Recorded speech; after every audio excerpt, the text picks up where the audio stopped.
Séquence incroyable avec une fan alcoolisée qui fait un doigt d'honneur à Nadal, Tsitsipas en grande souffrance face à Kokkinakis, le Big Three, protégé, surprotégé ou pas, on se posera la question dans un petit débat. Installez-vous confortablement, mettez-vous un petit café en backup, c'est votre digest australien, vous connaissez la musique désormais, le côté réseau, le coin tactique et la reco du jour, et on attaque tout de suite avec cette image complètement folle. C'était forcément l'image du jour, le match entre Nadal et Mo, et on a vu cette supportrice complètement avinée faire un doigt d'honneur à Nadal alors qu'il servait pour remporter la deuxième manche, une réaction très cool de Nadal comme on peut le voir sur ce gif, qui a beaucoup rigolé de la séquence qui a duré 3-4 minutes, elle a eu beaucoup de mal à quitter les lieux, finalement elle a été évacuée, on a vu un Rafa vraiment à la cool, qui a beaucoup apprécié ce moment, qui a jonglé avec la balle, qui lui a dit de s'en aller, il a pas du tout pris ça à cœur, mais quand même on voit que c'était une séquence qui a forcément fait jaser les réseaux sociaux, là vous voyez l'image en gros plan, cette fan qui avait certainement abusé soit de bière ou alors peut-être d'une boisson encore plus forte. Dans tous les cas je voulais vous montrer cette image extrêmement amusante, et oui le public est extrêmement chaud et ça passe aussi par des fans qui ne savent pas contrôler leur consommation d'alcool. Dans un registre un petit peu plus sérieux, voilà, on a bien rigolé pour commencer cette vidéo, je voudrais revenir sur ce débat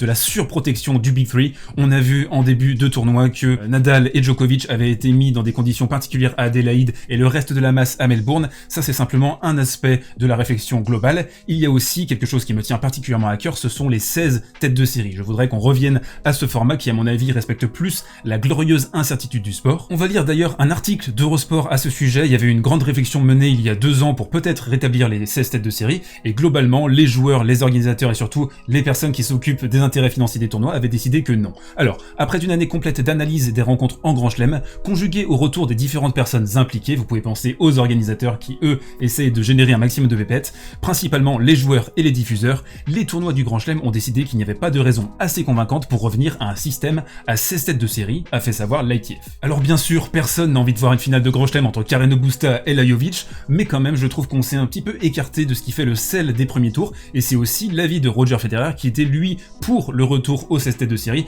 Peut-être que les esprits les plus chafouins d'entre vous se diraient que si on revient aux 16 têtes de série, lui ça va protéger son record en Grand Chelem, parce que forcément vous êtes par exemple TDS 1 ou 2, et bien vous avez une chance de jouer au premier tour le 17e mondial, donc forcément ça protégerait en partie ses records, mais ça ce sont les esprits chafouins qui réagissent comme ça. On va lire un petit peu ce qu'il disait à l'époque. Il y a ces marges qui peuvent vous faire sentir en sécurité, c'est en vert, mais je pense qu'il y en a trop qui vous amènent au sommet. Avoir 16 têtes de série, cela pourrait être intéressant, le tirage au sort pourrait être plus corsé, avec de meilleures oppositions dès la première semaine, jouer contre les numéros 17, 19, 20 mondiaux, ce n'est pas quelque chose que je veux vraiment, mais le constat est là. En l'état, et on l'a encore vu sur cette Open Australie, même si Djokovic a un petit peu galéré contre Tiafoe, ces 3-4 premiers tours pour les grands favoris, c'est surtout des mises en place tactiques, ils peuvent s'entraîner à faire certains coups, ils peuvent se rassurer au niveau physique, mais c'est pas vraiment des gros matchs avec des grosses oppositions, et ça je trouve que ça manque un petit peu, surtout dans les premiers tours, d'avoir plus de spectacles, davantage d'oppositions difficiles pour les têtes de série, arrêter aussi de surprotéger forcément le Big Three, parce qu'on veut toujours voir un Nadal, un Djokovic, voire un Federer en finale de Grand Chelem. Je pense sincèrement que le tennis gagnerait à revenir à 16 têtes de série. Dites-moi ce que vous en pensez dans les commentaires, et puis on en parle en détail, c'est un sujet qui me tient vraiment à cœur. On enchaîne, si vous le voulez bien, avec le coin tactique, et le match qui va nous intéresser particulièrement dans ce numéro, c'est le Tsitsipas-Kokkinakis. On a vu un Tsitsipas très emprunté en début de rencontre,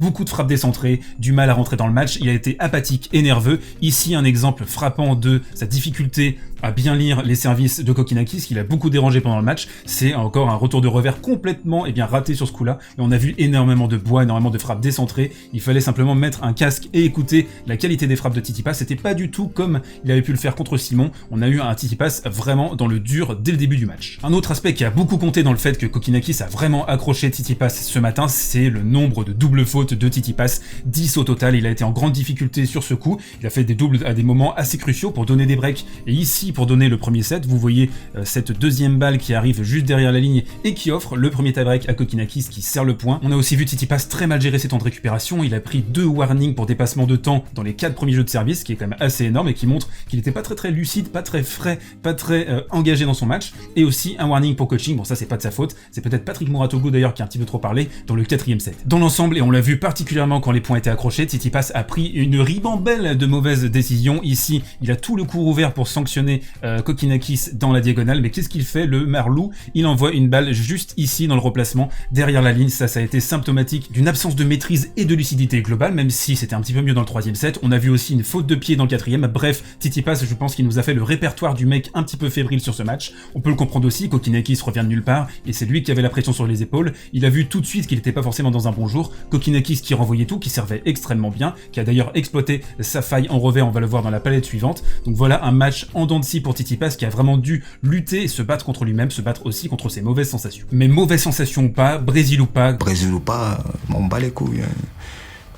Brésil ou pas, Ronaldinho, machin chouette, rien à foutre. Kokkinakis a exposé la faille en revers au retour de service de Tsitsipas. J'ai l'impression d'être comme un disque rayé, je répète ça en permanence avec Tsitsipas, mais ça a encore été le cas aujourd'hui. 5 balles de break converties sur simplement 22 au total. Alors attention, Kokkinakis n'a pas toujours eu recours à ce service extérieur pour exposer cette faiblesse qu'on connaît maintenant parfaitement dans le jeu de Tsitsipas. Il a aussi très bien mixé, il est allé chercher le thé aussi. Kokkinakis a bien servi sur ce match et il a suffi en fait d'une seule fois pour Tsitsipas. Dans le 5e set, il a réussi à faire enfin un retour bloqué en revers, il a fait le break dans le 5e, il s'est détaché, il a remporté le match, mais quand même voilà, 5 sur 22, c'est un chiffre assez famélique, et c'est ce qui a fait que Stefan Tsitsipas a vraiment galéré de ouf ce matin. Par conséquent les amis, on n'aura que trop rarement vu l'arme maîtresse du jeu de Tsitsipas, c'est-à-dire ce coup droit enveloppé, bombé, qui envoie des grands missiles avec un énorme spin dans la diagonale. Ici forcément Kokkinakis, piètre défenseur, n'a pas pu récupérer ce coup, c'est dommage de la part de Tsitsipas. Je pense qu'il n'était pas forcément investi physiquement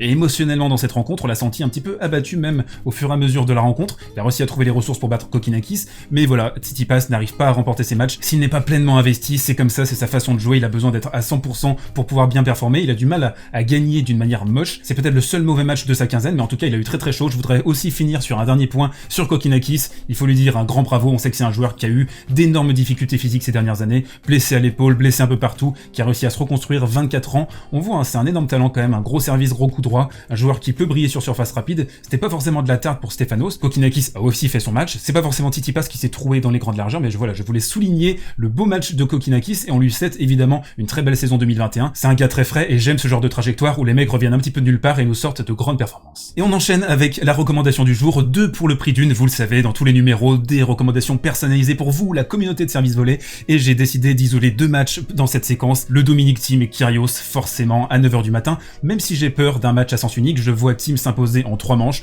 je ne sais pas si Kyrgios aura cette capacité à se remettre émotionnellement de sa rencontre un petit peu folle contre Humbert, donc je vois une victoire de Thiem assez sèche malheureusement sur ce match. Donc si le match devient inintéressant, je vous propose de basculer à la même heure sur le Margaret Court Arena, le Shapovalov-Aliassime, forcément le gros match canadien, les 2 pépites. Shapovalov, on s'en souvient, qui avait mis une rouste lors de leur dernière confrontation à l'US Open en 2019, 6-1, 6-1, 6-4. Shapovalov qui avait été vraiment impressionnant lors de cette rencontre. On se souvient aussi l'année d'avant où Félix Auger-Aliassime avait dû abandonner des problèmes de respiration.